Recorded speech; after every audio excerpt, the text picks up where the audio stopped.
Joining me now, Behnam Ben Taleblu. He's the Senior Director of the Iran Program at the Foundation for Defense of Democracies.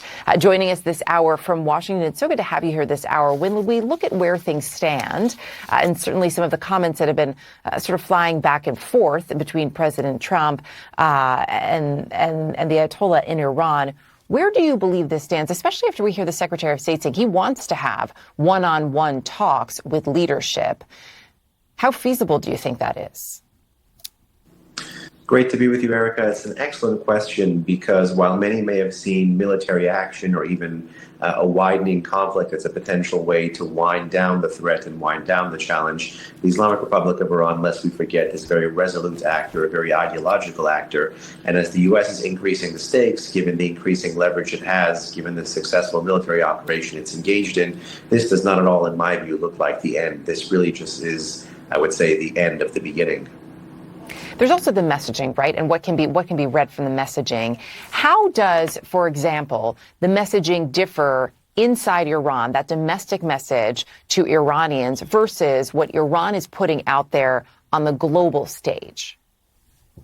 Well, usually you're right to pick up on the difference between what many regime elites and officials would say in Persian versus what they would say in English. But broadly, this regime is still trying to take a victory lap in both languages, given both audiences, be they Western or domestic Iranian.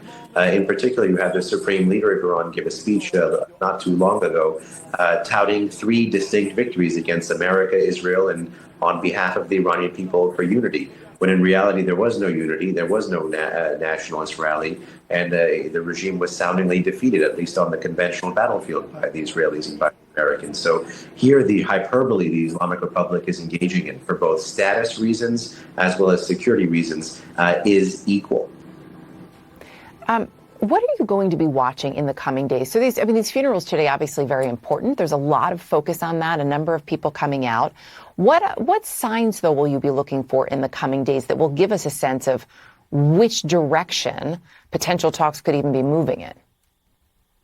Well, I'll tell you honestly, one thing I'm looking at, and as an Iranian American and someone who cares about what's going on in the street in that country, is the increasing crackdown under the cover of securitization that the regime is engaging in against the population. You've already had mass arrests, you've already had several executions. The regime traditionally does execute political opponents and others, often under the cover of espionage. The regime, during the course of this entire 12-day war, has talked about enhanced judicial authorities given to really go after anyone who's even posting anything moderately anti-regime or moderately pro-Israel in Iranian cyberspace. So I am looking at an increased crackdown that unfortunately may be the beginnings of a post-1991 Saddam-like situation inside the country.